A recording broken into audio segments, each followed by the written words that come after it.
कि joint pain जिसको हम लोग गठिया आर्थराइटिस बोलते हैं वो है क्या। एक्चुअली में गठिया किसको बोलते हैं, जब दो जॉइंट के बीच तोड़ होने के बाद ये हड्डी खिंचना स्टार्ट हो जाता है। ऐसा मान के चलिए कि ये घुटना है और इसके बीच में एक प्रोटेक्टिव कार्टिलेज है जिसको हम लोग आर्टिकुलर कार्टिलेज बोलते हैं। जो एंड जो होता है, हड्डी का जो एंड्स होता है वो जॉइंट बनाने का काम करता है।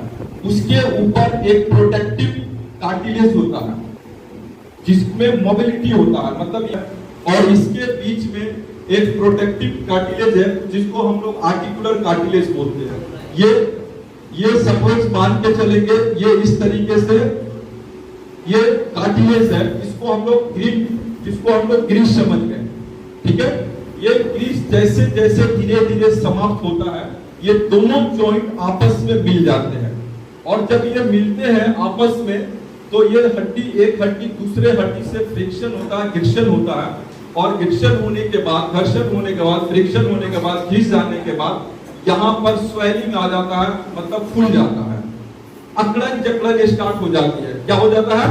अकड़न जकड़न होता है, इन्फ्लेमेशन होता है, मतलब हड्डी में घाव हो जाती है और दर्द होता है और इसका मूवमेंट समाप्त हो जाता है। ठीक उसी तरीके से जिस तरीके से एक पेड़ का हरा डाल को अगर हम झुकाएंगे तो वो झुकेगा, लेकिन सूखी हुई डाल को अगर झुकाएंगे तो वो झुकने की वजह टूट जाएगा। ठीक उसी तरीके से, क्योंकि पेड़ के हरी डाल में मोबिलिटी होती है, मूवमेंट करने का कैपेसिटी होता है, और सूखा हुआ जगह पे मूवमेंट करने का क्षमता खत्म हो जाती है। ठीक इसी तरीके से जब ये कार्टिलेज समाप्त हो जाता है, घिसने लगता है, तब एक हड्डी दूसरे हड्डी से सट जाती है और उसमें फ्रिक्शन पैदा होता है, जिसके कारण वहाँ खुल जाता है, स्वेलिंग होती है, अकड़न जकड़न होता है, मतलब मूवमेंट करने के समय दर्द होता है और घाव होता है, जिसको इन्फ्लेमेशन बोलते हैं, हड्डी के अंदर घाव, और फिर दर्द स्टार्ट होता है जिसको हम लोग गठिया बोलते हैं। तो आपको ये बात तो समझ में आ गया कि गठिया किसको बोलते हैं। सिंपल भाषा में एकदम आराम से समझने का कोशिश कीजिए। दो हड्डी के बीच में कार्टिलेज होता है जिसको हम लोग नॉर्मल भाषा में ग्रीस बोलते हैं। लोगों को समझाने के लिए क्या बोले? ग्रीस। वो ग्रीस जब समाप्त हो जाती है, घिस जाती है, तो दोनों हड्डी आपस में सिकुड़ जाते हैं और वहाँ घर्षण पैदा होती है। घर्षण पैदा होने से हड्डी में घाव हो जाता है, जिसको हम लोग बोलते हैं गठिया हो गया, आर्थराइटिस हो गया। अब हम लोग दूसरा जो समझने वाली बात है वो ये है कि गठिया कितने प्रकार का होता है। बहुत लोगों को बोलते हैं सर गठिया तो मेरा नहीं हुआ। गठिया 100 से भी ज्यादा प्रकार के गठिया होते हैं। तो ये इतना ज्यादा लंबा में हम लोग नहीं जाएंगे। आज हम लोग सिर्फ दो गठिया के ऊपर बात करेंगे। इसके ऊपर बात करेंगे दो गठिया के बारे में। एक गठिया है जिसको हम लोग बोलते हैं ऑस्टियोआर्थराइटिस। क्या बोलते हैं? ऑस्टियोआर्थराइटिस। और एक को हम लोग बोलते हैं रूमेटॉइड आर्थराइटिस। ठीक है, तो ऑस्टियोआर्थराइटिस क्या है इसको आप समझने की कोशिश करिए। ये गठिया एक ऐसा है जो उम्र के साथ बढ़ता है। कैसा बढ़ता है? उम्र के साथ बढ़ता है। मोटा मोटी देखा जाता है कि 40 साल के ऊपर जैसे जैसे हमारा उम्र बढ़ा, 40 के ऊपर आ गए, तो सबसे पहले ये गठिया हमारे शरीर का जो सबसे बड़ा हिस्सा जॉइंट है, जहाँ सबसे ज्यादा वजन पड़ता है, वहां पर ये दर्द होना स्टार्ट होता है, मतलब वहां का कार्टिलेज समाप्त हो जाती है। अब हमारे शरीर का सबसे बड़ा जॉइंट अगर हम देखें तो कहाँ है? कमर और घुटना, क्योंकि शरीर का सारा वजन कहाँ पड़ता है? घुटने के ऊपर पड़ता है। तो ऑस्टियोआर्थराइटिस में ये एज रिलेटेड आर्थराइटिस है, ये बात को समझ लेंगे। ये एज संबंधित बीमारी है। 40-50 साल के बाद उम्र के साथ साथ ये गठिया आपको पकड़ने लगता है। अब इसके लिए जो हम लोग ट्रीटमेंट कराने के लिए जिस डॉक्टर का इसका रिजल्ट आ रहा कि जितना दिन दवा का असर को उतना लाभ मिला, उसके बाद समय के हिसाब से बीमारी बढ़ता है। बीमारी घटता नहीं है, ये बात याद रखेंगे। जहां बीमारी था वहां से घटता नहीं है, माइनस नहीं होता, बीमारी प्लस होता चला जाता है। और उसके बाद आपका जो समस्या होती है वो समस्या ये है कि धीरे धीरे धीरे धीरे आपका घुटना और भी खराब होता चला जाता है। तो बेसिक जिसको हम बोलते हैं शुरुआती दौर, वो बेसिक था। और बेसिक के बाद फिर आप एडवांस में जाते हैं। एडवांस में जाने के बाद जो दो हड्डी के बीच में स्पेस था, स्पेस कैसे था समझ रहे थे ना, अब ये कार्टिलेज पूरी समाप्त हो जाता, तो दोनों हड्डी के बीच में स्पेस समाप्त हो जाती है और ये हड्डी, एक हड्डी दूसरे हड्डी से सट जाता है और टकराता है और काफी पेन होता है, क्योंकि हड्डी में घाव हो जाती है, हड्डी में घाव हो जाती है, दर्द होता है। अब वो दर्द के बाद जब डॉक्टर के पास जाते हैं तो डॉक्टर को लगता है कि ज्यादा परेशानी है, तो उसको टेस्ट कराते हैं। एक टेस्ट तो ब्लड से भी होता है, यूरिन से भी होता है, और साथ साथ में डॉक्टर लोग क्या करते हैं, एमआरआई और एक्सरे करते हैं। एमआरआई और एक्सरे के बाद फिर डॉक्टर बोलते हैं कि आपका घुटना का स्पेस जो है, क्रीज जो है समाप्त हो गया, एक घुटना का जो हड्डी है वो सट रही है, घुटने के अंदर घाव हो गया है। तो अब क्या करना होगा डॉक्टर साहब, तो डॉक्टर साहब का एडवाइस होता है कि आपको घुटने का रिप्लेसमेंट कराना होगा। मतलब सिंपल भाषा में समझने का कोशिश करें तो घुटने का ऑपरेशन करना होगा, जिसके लिए 2.5 से 5 लाख रुपए के बीच में खर्च आएगा। तो जब आप बोलेंगे डॉक्टर साहब 2.5-5 लाख रुपए खर्च तो कर देंगे, घुटना ठीक हो जाएगा, बोला इसका कोई गारंटी नहीं है, बल्कि नहीं है। अब जब आप ऑपरेशन कराते हैं तो ठीक नहीं होते हैं, बल्कि पता चलता है 1-2-3 साल के अंदर दूसरा घुटना में भी समस्या हो गया, और पहला जो घुटना था वो घुटने में और 2-3 साल में जो तकलीफ थोड़ा कम था वो और ज्यादा बढ़ने लगता है। ऐसे कई लोग मिलेंगे जो 2-3 बार ऑपरेशन करने के बाद भी उनका घुटना ठीक नहीं होता। वो दर्द तो घुटना से हुआ था कमर, और कमर से लेकर सर्वाइकल, और न जाने ऑपरेशन करने के दरमियान कितनी बीमारियां उनको आ जाती है। एक आदमी, आप लोग सभी लोग नाम जानते होंगे, इसलिए मैं एक आदमी का नाम बता रहा हूं जो अब ये दुनिया में नहीं रहे, ठीक है ना। भूतपूर्व प्रधानमंत्री अटल बिहारी वाजपेयी का नाम तो सभी लोग जानते हैं। उनको भी ऑस्टियोआर्थराइटिस था और 10-12 लाख रुपया खर्चा करके ट्रीटमेंट करने के बाद भी वो कभी भी ठीक नहीं हुए, बल्कि ऑपरेशन करने के 1-2 साल के बाद उनको एल्जाइमर हो गया। आप देखे होंगे कि जो अंत समय था उनका, उनके मुंह से लार गिरता था और हमेशा मतलब याददाश्त शक्ति चली गई थी। ये ऑपरेशन का रिजल्ट होता है। अगर देश का प्रधानमंत्री ठीक नहीं हुआ, जिसके पास सारा संसाधन था, अगर चाहते तो चंद्रमा पे भी और मंगल ग्रह पे भी ट्रीटमेंट करवा सकते थे, वो ठीक नहीं हुए तो आप कभी ठीक होने वाले नहीं है। इस बात को ठीक से समझ लेना। ये था ऑस्टियोआर्थराइटिस। लेकिन थेरेपी में जब आए, अब हम लोग जो समझने का बात है वो समझने का ये कोशिश करेंगे कि ऑस्टियोआर्थराइटिस होने का रीजन क्या था। तो पहले बात हम लोग देखेंगे, जिसको ऑस्टियोआर्थराइटिस होता है तो डॉक्टर क्या बोलता है, एक बात सिंपल तरीके से सुनेंगे। सबसे पहले डॉक्टर बोलता है भाई नॉन वेज खाना छोड़ दो। तो ये साइंस है। डॉक्टर क्यों बोला ये समझो, नॉन वेज खाना छोड़ दो, क्योंकि नॉन वेज जब खाएंगे तो नॉन वेज में सबसे ज्यादा नहीं, सिर्फ कोलेस्ट्रॉल अगर पाया जाता तो नॉन वेज में पाया जाता है। और नॉन वेज आपका धीरे धीरे शरीर के अंदर जो पाइपलाइन था, जिसको हम लोग ब्लड वेसल्स, नस, नाड़ी, कुछ भी हम लोग बोलते हैं पाइपलाइन, उस पाइपलाइन में ब्लॉकेज आ जाती है। अब वो कैसे ब्लॉकेज आ रही है इसको समझेंगे। ये आपका जो है ये रीढ़ का हड्डी है। कौन सा है? ये रीढ़ का हड्डी है। ये रीढ़ के हड्डी में ये हिस्सा को देखिए L3, यहाँ इसको बोलते हैं L3। एमआरआई और एक्सरे में जब आप करेंगे तो बोलता है कि यहाँ का नस दब गया है। क्या बोलता है? नस दब गया। अब नस दब गया, ये कल का पाइप है, ये पाइप दब गया तो कल पानी देगा, टंकी भरेगा क्या? नहीं भरेगा, क्योंकि पानी टंकी तक नहीं पहुंच रहा। ठीक उसी तरीके से ब्लड का सर्कुलेशन, ठीक है ना, आपका घुटने तक नहीं आ पा रहा, मतलब आपका घुटने को खाना नहीं मिल पा रहा। जब ये खाना नहीं मिलता है तो इसका कार्टिलेज धीरे धीरे जो सेल है वो धीरे धीरे मरने लगता है, और आप दवा खाते खाते इससे रिजल्ट नहीं आता है। फिर डॉक्टर बोलता है इसको ऑपरेशन करो। थेरेपी क्या करता है? सिंपल तरीके से थेरेपी का काम ये है कि जो ये L3 है, ये जो पाइप यहाँ से निकला था और यहाँ जो इसको खुराक दे रहा था, इसके अंदर ये जो ब्लॉकेज आ गया है, तो जैसे ही हम वेव्स का थेरेपी देते हैं, वेव्स 1 सेकेंड में 60 बार वाइब्रेट करता है, जो आपके शरीर में 1 लाख किलोमीटर तक जो नस नाड़ी का जाल है, वो नस नाड़ी का जाल को 1,60 बार 1 सेकेंड में, कितने बार सेकेंड में? 1 सेकेंड में 60 बार वाइब्रेट करता है। और ये जब वाइब्रेट होता है तो इसका गंदगी धीरे धीरे टूटता है, और टूटने के बाद ब्लड से होते हुए यूरिन और पैखाने के रास्ते से या स्वेटिंग के माध्यम से, पसीने के माध्यम से ये बाहर जाता है और धीरे धीरे जैसे जैसे ये वॉश आउट होता चला जाता है, ये पाइप जैसे जैसे ठीक होता है, जो पाइप सिकुड़ गया था वो पाइप जब ठीक होती है तो इसको प्रॉपर खाना मिलना स्टार्ट हो गया। और जब ये खाना मिलना स्टार्ट हो गया तो दुनिया का हर साइंस बोलता है कि जब तक हम मर नहीं जाए तब तक हमारे सेल बनने का क्रिया चलते रहता है। और जब यहाँ सेल बनने लगता है तो ये जो कार्टिलेज है, ये कार्टिलेज धीरे धीरे बना, जो घिसा हुआ हड्डी था वो ठीक होने लगता है और जो इन्फ्लेमेशन था, जो घाव था, वो घाव समाप्त हो जाती है। और जिसको लिए आप ऑपरेशन करने के बाद लाखों रुपया खर्च करने के बाद ठीक नहीं होते, ये without operation, without medicine, without injection आपका घुटना ठीक हो जाता।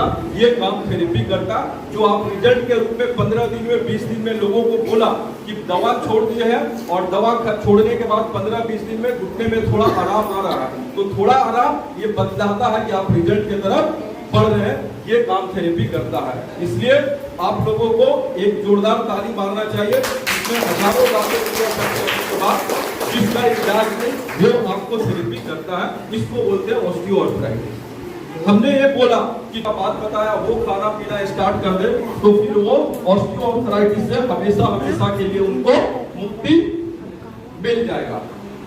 ये बात आप जान लीजिए। कितने महीने में मिलेगा पता है?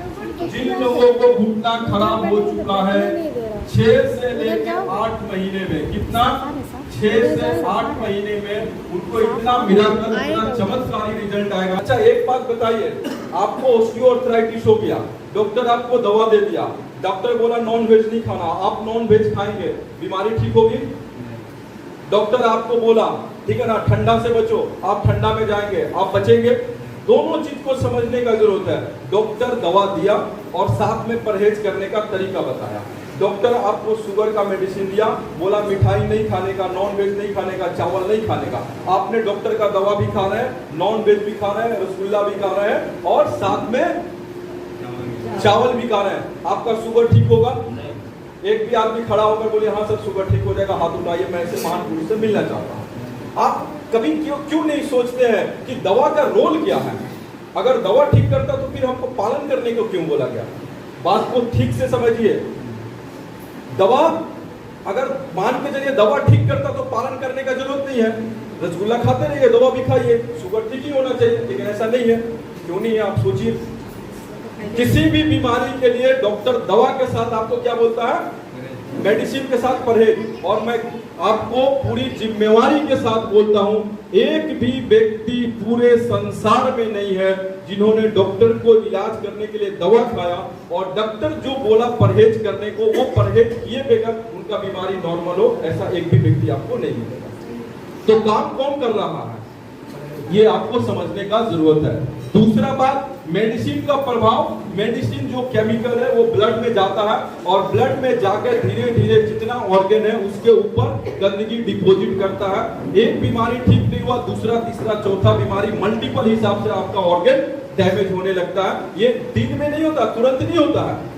एक बीज हमने जमीन के अंदर डाला, इसको पौधा होने में हो सकता 2-3 महीना लगे, पेड़ बनने में 2-3 साल लगे और फल देने में 2-3 साल लगे। तो एक आम का पेड़ भी फल देने में 2-3 साल लगा देता है।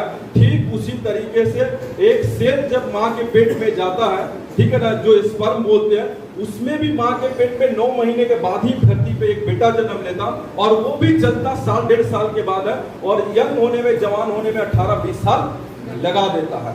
ठीक उसी तरीके से बीमारी भी आज हो गया, शरीर के अंदर चला गया और कल ही सिम्टम्स नहीं देता है। दुनिया का कोई भी प्रोसेस, हर चीज का एक प्रोसेस है, एक सिस्टम है, वो सिस्टम टाइम लेता है। अगर हमको बीमार होने में भी टाइम लगा था तो ठीक होने में भी थोड़ा टाइम लगेगा। अब आपको जीना कितना है? 120 साल। कितना जीना है? 120 साल और जीना है। और आप जिंदा रहेंगे, ये मैं जिम्मेवारी से बोलता हूँ। साइंस बोलता है कि 120 इयर्स लोग जी सकते हैं, हेल्दी जी सकते हैं। सिर्फ एक ही काम करना है, इस पाइपलाइन के गंदगी को सफा करते रहना है। और दुनिया का कोई साइंस नहीं है, सिर्फ वेब्स ही एक ऐसा साइंस है, ठीक है ना, हीट ही एक ऐसा साइंस है एक्यूप्रेशर एक्यूपंक्चर ही एक ऐसा साइंस है जो आपके बॉडी को डिटॉक्स करता है, ये भी साइंस है।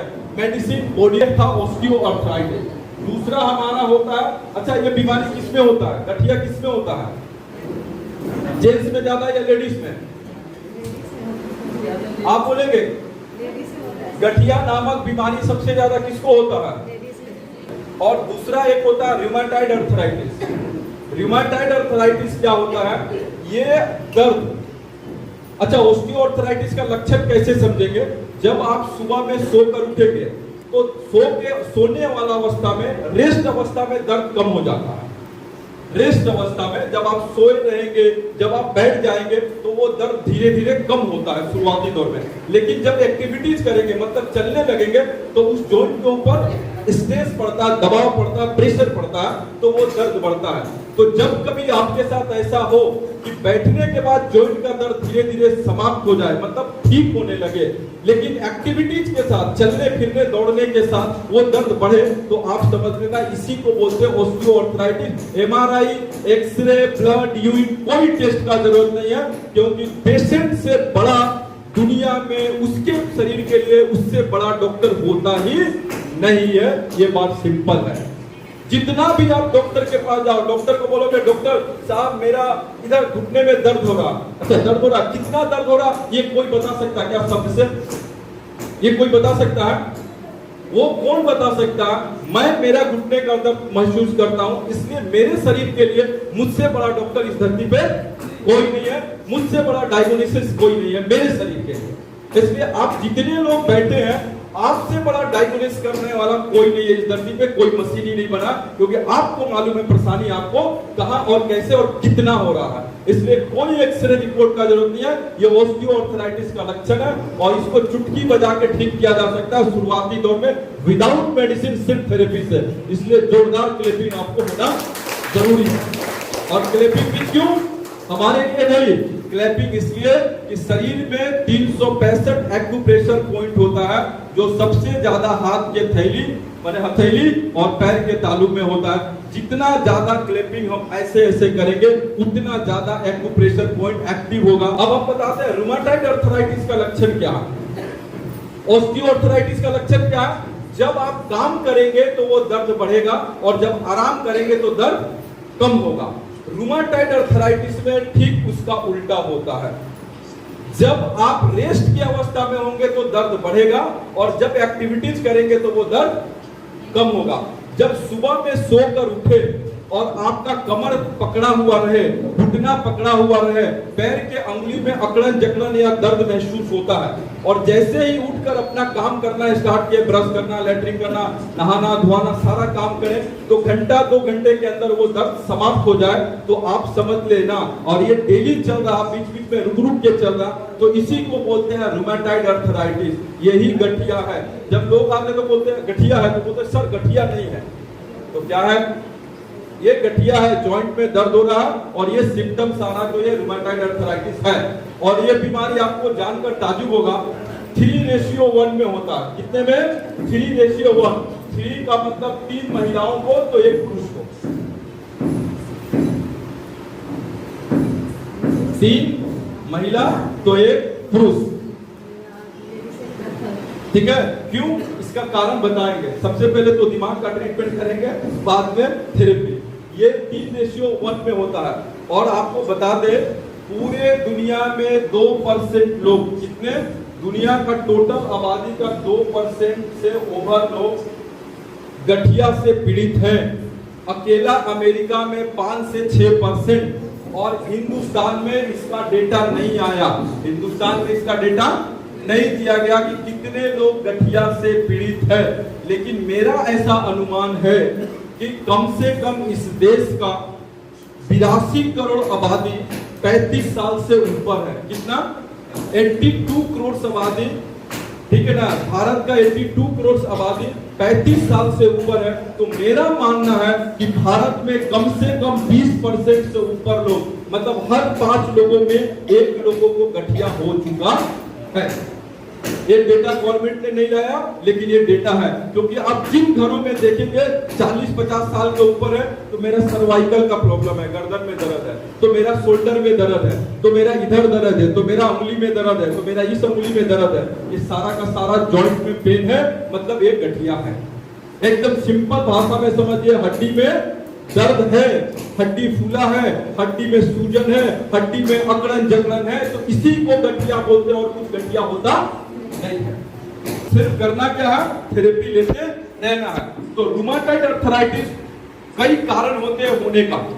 पहला कारण, सबसे पहले एक बात याद रखेंगे, नॉन वेज खाने वाले लोगों को बीमारी जल्दी होता है, एक बात। दूसरा बात, ये बीमारी ठंडा में बढ़ जाता है। जो जॉइंट पेन है ये ठंड में बढ़ती है। उसके बाद जो सिगरेट पीते हैं, अल्कोहल लेते हैं, मतलब शराब वगैरह लेते हैं, ठीक है ना, टोबैको, तंबाकू वगैरह, गुटखा वगैरह खाते हैं, उनको ये होता है। ये सारे हैबिट और लाइफ स्टाइल खराब होने के कारण रूमेटॉइड अर्थराइटिस होता है। इसके लिए कोई एज नहीं है कि 40 साल में होगा, कि 30 साल में होगा, तो 20 साल में होगा। 12 साल के लड़कों को भी होता है। इसी रूमेटॉइड अर्थराइटिस को जब बच्चे को होता है तो जुवेनाइल अर्थराइटिस बोलते हैं। जो बच्चा होता है ना, माइनर को बोलते हैं ना, जुवेनाइल जेल में भेजना है। ऐसा सुने ना कि अगर बच्चा क्राइम कर दे तो उसको जुवेनाइल जेल भेजा जाता है, माने बच्चों का जेल। तो ठीक बच्चों में जब गठिया होता है तो उसको रूमेटॉइड नहीं बोलते, उसको क्या बोलते हैं, जुवेनाइल अर्थराइटिस हुआ है। ये सभी में हो सकता है, होता है। इसके लिए एज रिलेटेड कोई फैक्टर नहीं है। लेकिन ज्यादातर ये दर्द पहले या तो पैर से स्टार्ट होता है, पैर की उंगली से, या हाथ के उंगली से ये स्टार्ट होता है, और धीरे धीरे धीरे धीरे पैर से होता हुआ उंगली और उंगली से होते हुए पूरे जॉइंट में ये पकड़ने लगता है। कई ऐसे पेशेंट को हमने देखा और 2-3 पेशेंट को 100% हमने ठीक किया।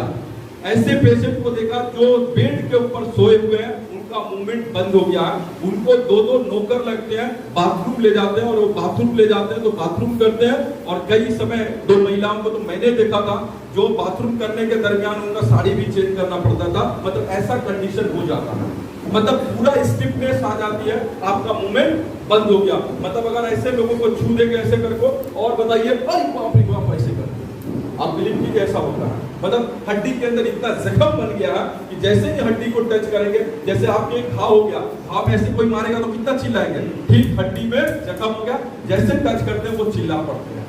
ये था रूमेटॉइड अर्थराइटिस। अब इसमें जो सबसे समझने वाला बात है, ठीक उसी तरीके से, ठीक है ना, डॉक्टर आपको इसके लिए जब ट्रीटमेंट करने जाते हैं तो उसको बोलते हैं ऑस्टियोआर्थराइटिस के पास किसके पास गए थे, ऑर्थोपेडिक के पास गए थे। और रूमेटॉइड अर्थराइटिस हो जाए तो किसके पास जाता है, रिमेटोलॉजिस्ट के पास जाते हैं। डॉक्टर लोगों का नाम है, पद, पोजीशन, हम जीएम है, ये मैनेजर है, वो ऐसे होता ना, तो ऐसे डॉक्टरों का नाम है। अच्छा देखिए, नाम तो कितना खतरनाक है। अगर किसी को बोला जाए एक बार में उच्चारण कीजिए, पोस्ट कैसा, रिमेटोलॉजिस्ट, मतलब इसको उच्चारण करने में इतना खतरा। रूमेटॉइड अर्थराइटिस माने रूमेटॉइड अर्थराइटिस बोलना, अगर एक बार किसी को बोला जाए तो ये नाम ही इतना डेंजर है, तो बीमारी कितना खतरनाक होगा। नाम ऐसा ऐसा रखा जाता कि लोग उच्चारण ही नहीं कर पाए, और उच्चारण नहीं करेगा मतलब बीमारी और ज्यादा खतरनाक है, ऐसा लोग समझेंगे। और ये कभी किसी डॉक्टर से आप मिलेंगे, मैं आपको जिम्मेवारी से बोलता हूँ, तो बोलेगा ये लाइलाज बीमारी है, इसके लॉन्ग टाइम ट्रीटमेंट चलेगा, आप दवा खाते रहिए, आप काम करते रहिए। और एक जोड़ से स्टार्ट हुआ था उंगली से, दूसरा उंगली, तीसरा, चौथा, पांचवा, फिर यहाँ गलाई में, फिर एल्बो में, फिर शोल्डर में, और पता नहीं 2, 4, 5, 7, 8 साल जाते जाते पूरा स्पाइन को ऐसे जकड़ देता है ये बीमारी, और फिर मूवमेंट बंद हो जाता है। तो आप कैसा अवस्था में जाना चाहेंगे, ऐसा अवस्था में या ऐसा अवस्था जो फिर से आप इस बीमारी को ठीक कर लें। दुनिया में साइंस इस बात को भी मानता है, और सारा लोग बोलते हैं कि शरीर एक ऐसा चीज है जो बीमारी को ठीक करता है, ये साइंस भी मानता है। और कोई भी ऐसा बीमारी नहीं जो लाइलाज हो। उसके लिए सिर्फ एक ही चीज फार्मूला है, अपने शरीर के आने वाले गंदगी को हमेशा हमेशा के लिए सफा कर दो। थेरेपी जब आप लेंगे तो ठीक वही चीज करता है। अगर आपको किसी को उंगली में, पैर के उंगली में, ध्यान से समझिएगा, पैर के उंगली में रूमेटॉइड अर्थराइटिस हुआ, तो पैर का उंगली को समझने के लिए सिंपल ये चीज, जब कभी आप आएंगे तो ये सारा चीज को पढ़ेंगे तो आपको पता चलेगा कि कहां कहां कैसे कैसे प्रॉब्लम होता है। जैसे ही ये साइटिका का प्रॉब्लम मतलब नंबर 4 में प्रॉब्लम है, ठीक है ना, डिफिकल्टी होता है, पेन होता है, ठीक है ना, इस तरीके से सारा चीज जब यहाँ आएंगे तब होगा। अगर नंबर 5 में प्रॉब्लम है तो सारा आपके उंगली में समस्या है। कहाँ समस्या है? उंगली में, पैर के उंगली में अगर समस्या है तो देखिए blood circulation in the leg, swollen होगा एंकल्स में, एड़ी में, ये सारा चीज मतलब L5 में इशू है। L5 का पाइपलाइन जम गया है, मतलब दब गया है। अगर इस पाइपलाइन को खोल देंगे तो जो रूमेटॉइड अर्थराइटिस पहले पैर की उंगली से हुआ था वो ठीक हो जाएगा। वेब्स वही काम करता है, पीएनएस और सीएनएस सिस्टम को ठीक करता, बॉडी को डिटॉक्स किया और ये नस नाड़ी प्रॉपर ओपन हुआ। ओपन होने के बाद ब्लड सर्कुलेशन जाना स्टार्ट हुआ, मतलब उंगली को खाना मिलना स्टार्ट हो गया। उंगली का जो जॉइंट था उसका जो जेल सूख गया था वहां फिर हरा भरा होने लगता है और रूमेटॉइड अर्थराइटिस आपको समाप्त होगा। अगर आप यहाँ नहीं ठीक किए उंगली से तो ये ऐसे बढ़ते हुए यहाँ चला जाएगा। कहाँ चला जाएगा? पूरा इसमें होते हुए पूरा रूमेटॉइड अर्थराइटिस में पूरा जकड़ लेता है। और जकड़ने के बाद सबसे पहले जो ये थोरासिस स्पाइन है, जो इस कलर में देख रहे हैं T1, T2, T12 12 हड्डी जो देख रहे हैं, ये सारा रूमेटॉइड अर्थराइटिस आपके आंख के ऊपर असर करता है। हड्डी से नहीं, ये आंख को डैमेज करता है। रूमेटॉइड अर्थराइटिस आपको लंग्स को डैमेज करता है, रूमेटॉइड अर्थराइटिस आपको हार्ट को डैमेज करता है और इंटरनल ऑर्गन को धीरे धीरे वो डैमेज करते हुए स्पाइन पे चला जाता है, सर्वाइकल पे, जहां जिसको हम लोग बोलते हैं सर्वाइकल स्पॉन्डिलाइसिस, मतलब गर्दन में गठिया हो जाना। ये सारा समस्या हो, अगर हम पहला दिन ही थेरेपी लेना स्टार्ट करें तो ये समस्या हमेशा हमेशा के लिए ठीक हो जाए। और जिन लोगों को पूरे स्पाइन में समस्या हो गया वो थेरेपी लेंगे तो ये धीरे धीरे पूरा बॉडी डिटॉक्स होगा और आप ठीक हो जाते हैं। तो ये हमारा रूमेटॉइड अर्थराइटिस का था। रूमेटॉइड अर्थराइटिस का लक्षण आप समझ गए। जब आप रेस्ट करेंगे तो ये दर्द बढ़ेगा शुरुआती दौर में, और जब आप एक्टिविटीज करेंगे तो ये दर्द कम होगा। ऑस्टियोआर्थराइटिस में जब रेस्ट करेंगे तो दर्द कम होगा और जब काम करेंगे तो दर्द बढ़ेगा। ये अर्थराइटिस का अंतर समझ में आ गया। किसको ऑस्टियो बोलेंगे, किसको रूमेटॉइड बोलेंगे। ऑस्टियो उम्र के साथ बढ़ता है और रूमेटॉइड किसी भी उम्र में हो सकता है। ऑस्टियो को भी 100% ठीक कर सकते हैं। जो सबसे बड़ा जॉइंट होता है घुटने में ज्यादा होता है, कमर में ज्यादा होता। इसके बाद और भी कोई डिजीज है अर्थराइटिस, जिसको कमर का गठिया बोलते हैं, ठीक है ना, जिसको लिम्फोस बोलते हैं। बहुत सारा गठिया है, उतना गठिया में अभी नहीं जाते। तो ये सारा मुंह में छाला पड़ जाना ये भी गठिया ही है। मुंह में रेस आ जाना, जैसे धूप में जाते हैं तो पूरा मुंह लाल हो जाना, ये सारा गठिया है, ठीक है। तो अभी हम लोगों ने दो गठिया को समझा जो सबसे ज्यादा लोग इससे प्रभावित है, ऑस्टियो और रूमेटॉइड अर्थराइटिस। और इसके लिए सिंपल तरीका, आप 2 बार थेरेपी लें, 2 बार थेरेपी लेकर और थोड़ा सा डाइट को पालन करें। 6 महीना में जिसका घुटना का गैप एकदम सट चुका है, आपको मैं विश्वास दिलाता हूँ 6 महीने में वो हमेशा हमेशा के लिए ठीक हो जाएगा, एकदम ठीक हो जाएगा। पेशेंट मेडिसिन तो आप लोग मेडिसिन खाना पसंद नहीं करेंगे। तो जिन जिन लोगों को गठिया है, सुन लीजिए ध्यान से, जिन जिन लोगों को गठिया है कल से मेडिसिन छोड़ दीजिए। क्या करिए? कल से मेडिसिन छोड़ दीजिए। मैं आपको बोलूंगा आप थेरेपी लीजिए और मैं आपका घर का खाना, क्या बोलेंगे, घर का खाना खाइए और मेडिसिन को छोड़ दीजिए। हर एक दिन आपको लाभ मिलेगा। अब थेरेपी का कुछ तरीका है, वो तरीका भी आप समझें। तरीका नंबर 1, डॉक्टर बोला 7 दिन मेडिसिन खाना है, सुबह शाम और दोपहर। आपने क्या किया? आज मेडिसिन खाया, कल आपने किसी शादी के घर पे चले गए, दवा भूल गए। अब बताइए दवा नहीं खाएंगे तो बीमारी ठीक होगा? दवा से, बीमारी से और आपका घर में कार्यक्रम से कोई संबंध है क्या? दवा को हम बोल सकते हैं, देख भाई तेरा आज नहीं खाए इसलिए तेरा बीमारी मेरे में नहीं आना चाहिए, ऐसा बोल सकते हैं। मतलब जिस तरीके से डॉक्टर को बात आप धार्मिक तरीके से पालन करते हैं। डॉक्टर बोला खाने के बाद इधर 3 दवा खाने का है, तो आप 2.25 नहीं खाते हैं क्या? खाने के जस्ट आधे घंटे के बाद तो आपको लगा कि खाना भी रखो दवा भी रखो। भाई आधा घंटा से ज्यादा नहीं होना चाहिए। एकदम धार्मिक तरीके से मानते हैं ना, और ये धार्मिक तरीके से मानने के बाद भी ठीक नहीं हुए। तो मेरा कहना ये है, ठीक उसी चीज को धार्मिक तरीके से आप थेरेपी को अपने जीवन में डाल दीजिए। हर बीमारी को, जितना भी कठिन से कठिन बीमारी हो, 6 महीने में आपको हड्डी से संबंधित कोई भी बीमारी में आपको रिजल्ट आ जाएगा और पहला दिन से दवा बंद हो जाएगी। पहला बात ये है। 9 महीने में कैंसर जैसे लोगों बीमारी को भी रिवाइज किया जा सकता है, उसको ठीक किया जा सकता है।